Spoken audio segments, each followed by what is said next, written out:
Hey everyone, Nubkeks here. In today's video I'm going to be talking about the upcoming performance-based matchmaking system and giving my opinion on it. What's going to work well, what might not work so well, and yeah, just everything about that. First of all, what is MMR? What is the performance-based matchmaking system? To sum it up real quick, your MMR is your matchmaking rating. It's a hidden score, and they've talked about making it visible as well. But no plans to implement that yet. But it's a hidden score, which basically, I saw some flicker on the screen. Hopefully everything's okay. It shows how, it basically says this is roughly speaking how good you are. The matchmaking rating will obviously for ranked ranks, for leagues, for like Gold 1 will have a specific matchmaking rating associated with it. So let's say hypothetically players of 2000 matchmaking rating will be targeted at Gold 1. You'll see this in the current game when you get personal adjustment. So let's say you are in Gold 1 and you're getting a negative personal adjustment. What this means, again, hypothetical figures, is that you have, let's say, a 1900 matchmaking rating, which is a skill level just below what they target at for Gold 1. Maybe that's targeted at Gold 2. So you get a very, very small negative adjustment while you're in Gold 1, which is basically the system saying, okay, you might be a bit overranked. If you get a positive personal adjustment, that's basically it saying, okay, let's say you hypothetically have a personal, you have an MMR of 2,500, much above what they're targeting, 2,000 at Gold 1, so you get quite a large personal adjustment. That's roughly speaking how it works. I'm not sure that that has a huge effect on most people, because you would typically be matched into where you were. It was obviously a very large issue prior to this season, because even if you had an MMR targeted at Grandmaster, you would still only get placed at Diamond 3. That's now been upped to Master 1000. So that's kind of evened that out, because there was quite a lot of chaos before the start of the season. Anyway, that's how you can kind of see the MMR a little bit at least visible in-game. And there is an MMR for all competitive, not competitive, but player-driven game modes in terms of quick match, unranked, draft, and ranked in Team League. So anything where you're playing against players, there's a matchmaking rating. Try and make everything as fair as possible. So the old system was purely based on win and loss. So when you win, it went up. When you lost, it went down. And yeah, there was a few intricacies, but not too important. The new system is going to be based on how you performed in the game. Will have an adjustment on that win and loss. So you still gain points for winning. You still lose points for losing. But it will adjust this a little bit based on how you did in that particular match. So it's interesting. I think it's going to be, it's going to be a noticeable but not overwhelming adjustment, so that players will still, more than anything, be incentivized to win. Because that's the big question. You don't want players overly focused on their personal performance as opposed to actually winning the game. That's one of the good things about it being based on win or loss, is that obviously you just, then everything is put into winning. If you want to climb ranks, you want to win more than anything else. So the fact that they've, I think it has to be, I think Blizzard will get a good balance where it won't be so swung that you'll be kind of incentivized to pad your stats or whatever it may be. Also, they were talking about there's going to be roughly 20 to 30 different stats that they're going to be examining that will contribute to your personal adjustment, your personal performance. It's going to be measured across an awful lot of stats. These will all kind of work in conjunction with each other, and it's going to be based off of basically the stats of winning players on those heroes in the last, in the last week, in the last couple of weeks. It's going to constantly be updating it as it goes. And I also very much like the fact that they're kind of keeping these 30 different stats kind of secret as to what they are. Obviously, the big ones that you see, like experience gained, deaths, hero damage, siege damage, so on and so forth. Those things are going to be obviously part of it, but there's going to be other ones. Perhaps like time and proximity to enemy heroes might be one that would be interesting.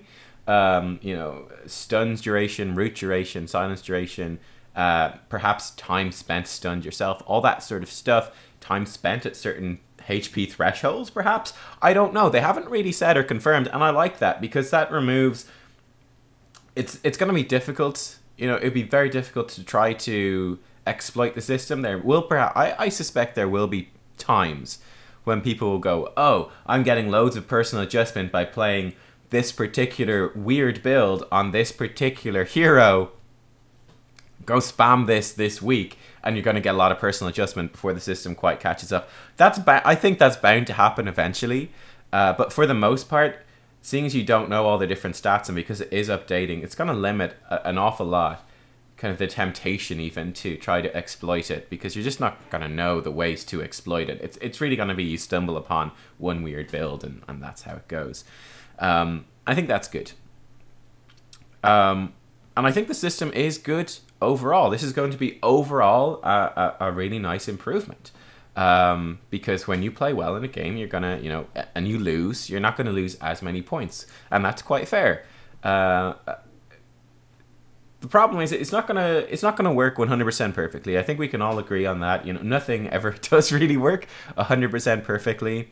This is ultimately, although it's a fairly robust mechanism and algorithm, it's not going to be 100% perfect. There's always going to be those weird outlying games where doing something really bizarre is actually the right thing to do. Like some sort of weird death might be the right thing to do, or something like that. There'll be little things where what the system thinks is the right thing to do doesn't actually quite correspond to the particular circumstances of the game.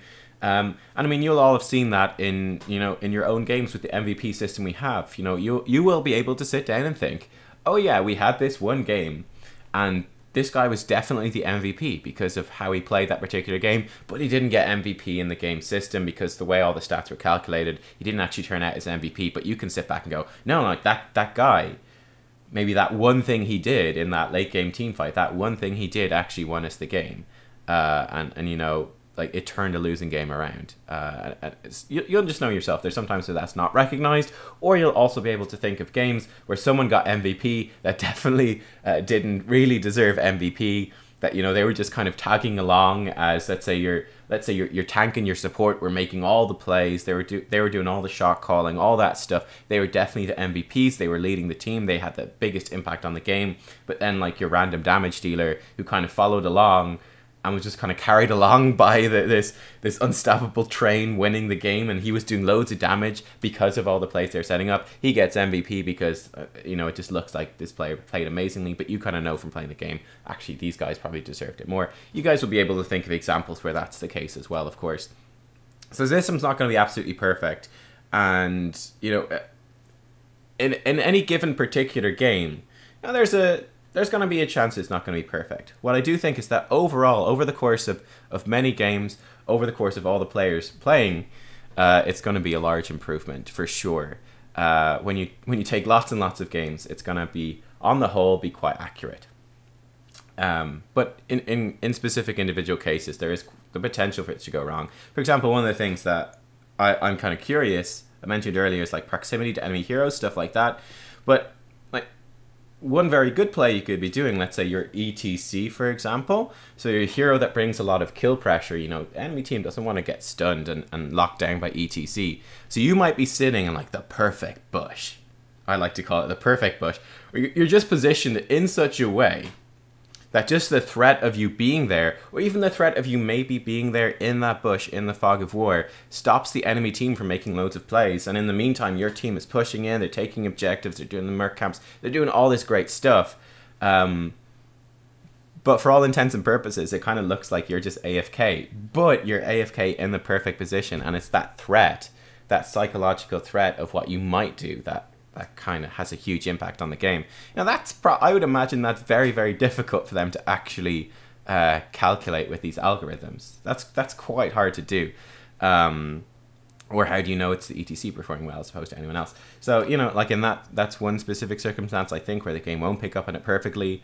But then again, that's also representative of a smaller number of games. So, yeah, I think on the whole, it's going to work out pretty well. There have been a few concerns that other people have raised as well.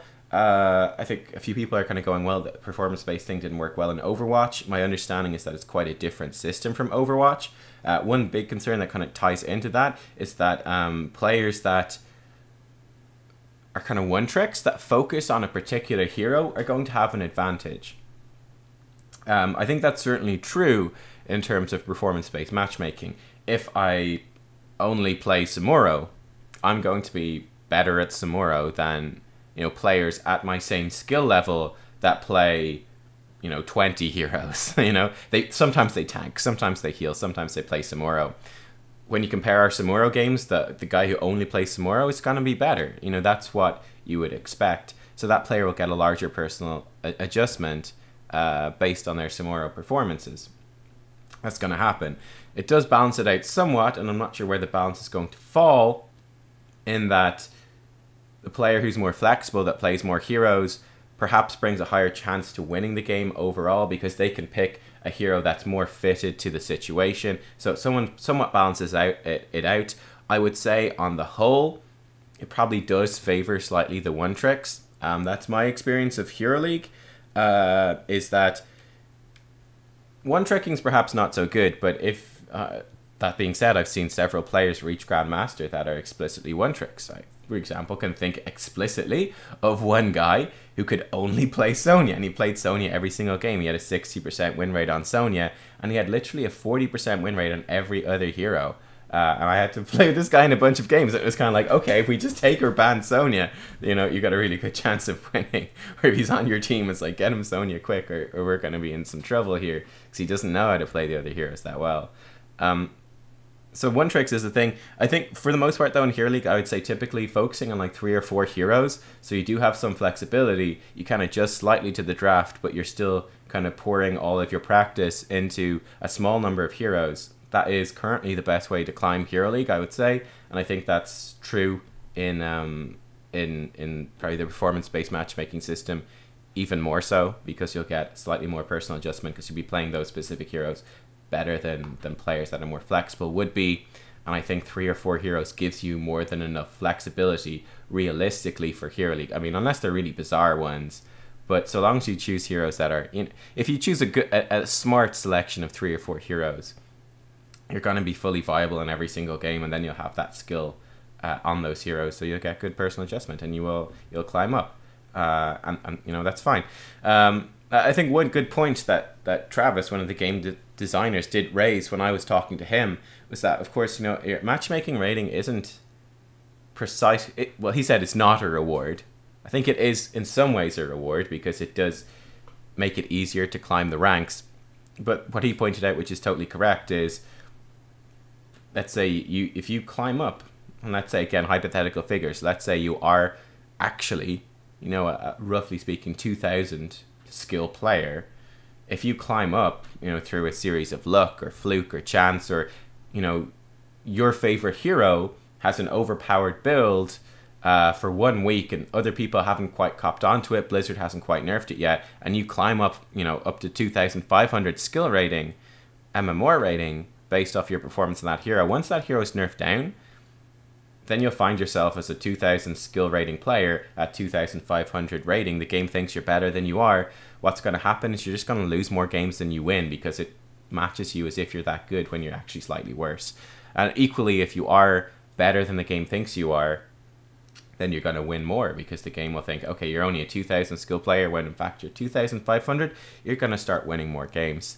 So that's, yeah, I think that's a fair point as well. I'm kind of interested too to see what this will do in terms of kind of, you know, like education in some ways. Like you'll kind of go, oh wait, I thought I was playing this hero really well, but I'm getting, you know, these negative personal adjustments every game. I'm not performing that well.